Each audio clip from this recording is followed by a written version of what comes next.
Like the Clapperton rest area could only fit 4 or 5 trucks. Well, and it only fits 4 or 5, maybe 10 maximum. If anybody sleeps in there, like the Coquihalla gets thousands and thousands of trucks per day. Yeah. So you figure like just 10 out of 1,000 block it out. Now nobody else can use the brake check. So there's a safety issue because these trucks, like, there's not enough room to pull over. You have to go through the center, bypass the brake check without stopping to go out, do your load check because you physically can't.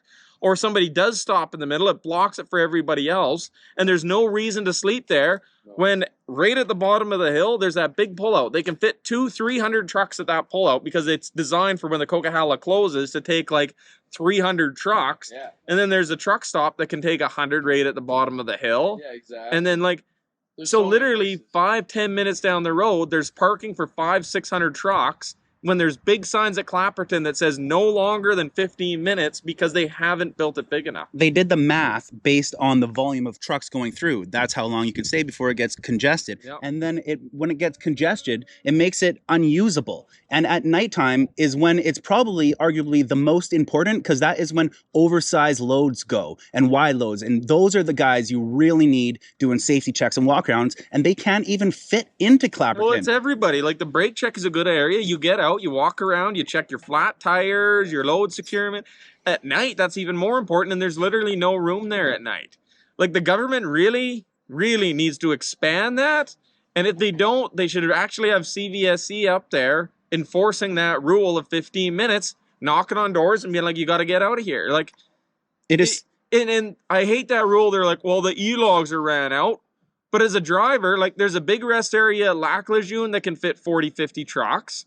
15 minutes before, 5 minutes before, there's Helmer that can fit 20 trucks. And that's literally like 3 minutes in front of the brake check. So if you're that close on the log, pull over at the Helmer rest area 3 minutes before. Yeah. Or if you got another 10 minutes, keep going. But if you're at Helmer where there's pull out and parking for 30-40 trucks, there is no reason to drive 3 minutes later where you know there's no truck parking. No. And I guess a lot of the problem, though, is like long haul guys that aren't from the area or coming out of Ontario, they just see it and they see brake check. And normally brake checks like up at Zopkias, there's parking for 100 trucks up at Zopkias, 200 trucks. There's no problem with trucks parking there at night at Zopkias because they built it big enough for it. But if you're expecting that when you hit Clapperton, there's just not enough room. No, that makes sense. Absolutely. No, I thought it was hilarious. It is. I love that. And you know what? It could have been, to me, it could have been any, sleep restricted fucking zone. Well, and I get, there's some guys that they made a good point where it's safety, because we're trying to say, like, it's safety because trucks can't park there. Yeah. But they also say, like, well, if they're already asleep in the middle of the night and you're waking them up, now they're going to be tired and unrested the next day. So I get that point, too. But it's like, so where does it start? Where does it stop? Where's the person, like you said, you have to have a personal responsibility somewhere in your head that's like, okay, my log's close, I should know where that honestly should come to the driver. If they're like, oh, I got woken up in the middle of the night because I parked in an area where I wasn't allowed to park, well, then go back to sleep for an extra 3-4 hours then if that's what you need at the end of the night to recover on that. Sleep in an extra 2 hours later in the day. That's on that driver's personal responsibility to make sure they got enough rest, not just, oh, okay, I've been off duty for 8 hours and I had to move. Okay, time to go back to work. Well, no, go back to sleep. You parked in an area where you weren't legally allowed to park because it causes a safety issue and your sleep got disturbed. So go down the road, catch up on your sleep, and sleep at the next spot. There's no reason to... Yeah. There's no reason to block off a place where guys need it just to do the regular job. It's a brake check is a safety issue. It's like it's like, in my opinion, it's like sleeping in a runaway lane. It is. You don't sleep in a runaway lane because that's a safety issue. Don't sleep and block the brake check because that's a safety issue. We need that. You'd think truck drivers would understand that it's a safety problem. That is the area where you go to find parts and things that are wrong on your truck, and you would call a tire guy or a mechanic, and they would come out and make noise anyway. Yep. That's the spot to do it. Right. But it is a good subject to use to help teach people that don't know differently. Exactly. Well, you know what we need? That's a good point. Like, I got to drive truck in Europe, and what Europe has is dedicated rest areas, and they have areas in there where it's 15-minute stopping areas or service areas, and then they have dedicated rest areas. So, like, You go pull in, they dedicate them. They like McDonald's will take one over, or Burger King, or 7-Eleven, whoever. They own the rest area. So I think that's what we need to do is get the Crown land, because it's Crown land, lease that to a company, and what they're required, they get a 5-year lease. They are responsible to maintain the clean, make sure the grass is cut, make sure the garbage is picked up, make sure the lot's serviced. They have to provide 24-hour washrooms, 24-hour showers, and facilities to the driver. Yeah. Their convenience store needs to be 24 hours. Nice. They don't always need card locks or anything like that. Most of them don't have card locks. They're just rest areas. But rather than getting highways and the government to maintain the rest areas, they say, okay, you can build a little convenience store, but you need... Yeah, they privatize it. And... You know, it's just a lease of the government land, and that's responsible. You got to maintain it. If the highways come in and be like, you're not maintaining your parking lot, you're not maintaining these responsibilities, we're not going to renew your lease. The same way we do the highways contract. If you're not maintaining the highways, it goes to somebody else.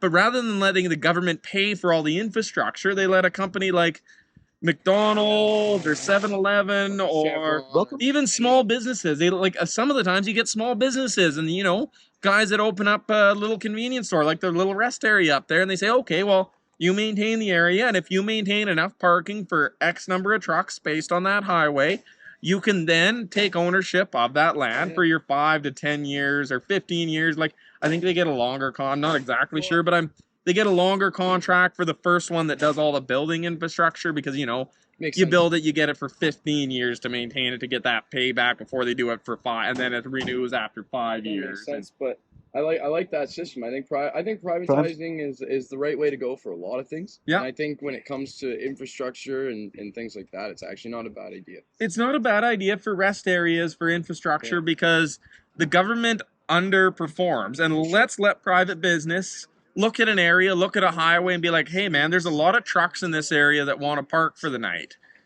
There's a lot of trucks that come through here. Can I build a convenience store and the government can look at it and be like, well, how many trucks do you think hit that highway? And they say, okay, well, we get 300 trucks per hour. You need parking for 1% of that truck you need 10%. You need a parking for 30%. That's 10% of the hourly rate. We say 1 in every 10 trucks an hour, 10% of the trucks during the day pull over and have a nap. That's the best way to get highway infrastructure built. So when you look at things like Clapperton, that big rest area at Helmer right before that could be a massive pullout ran by 7-Eleven or somebody. Yeah. And you know what? That would also solve issues like during the COVID crisis, which, I mean, there's likely to be a few more crises in our lifetime that are going to shut down, you know, our public services. And that would actually give a place for dedicated truck driver services, which are obviously fucking necessary. Well, if we lose truck drivers, our supply chain drops and the world slows. Yep, and it's the best way. So the government doesn't want to spend the money on truck drivers. Let the private businesses and make sure it's mandated that, like, you have showers or washrooms or... Some of them are even mandated, like they have gym equipment in it, like gyms, all that. I think that's important. They could be competing for truckers to use them. Absolutely. You would buy the best service and or the most amenities, and then you'd want to use that place. And then like Poland, they had this is a good example of private, like, gym membership. You're never going to get a private gym to do it. So the Polish Trucking Association, I forget what it is. A lot of it was in Polish, but I did a little research because I thought it was cool that I was seeing all these gyms everywhere. But it was a government-ran organization that said, you know what, we're concerned about the health of the truck drivers, so we're going to mandate that all these places have access to gyms. And stuff? Yeah, just pure mechanical gyms.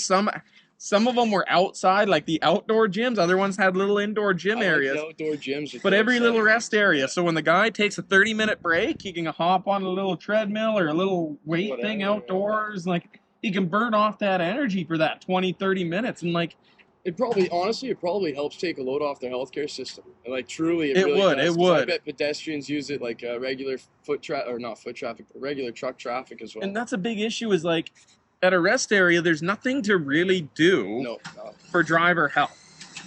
So you pull in there, like, what do you do? Like, most guys when they're taking a 20-minute break, they sit at their wheel and they play on their phone or they sit in the restaurant and just eat out of boredom. Yeah. But, like, if you put a little gym in there, a little exercise, you get a little muscles, like, some of them have little arcade things that you can play. Like, it just gets you out there doing a few things.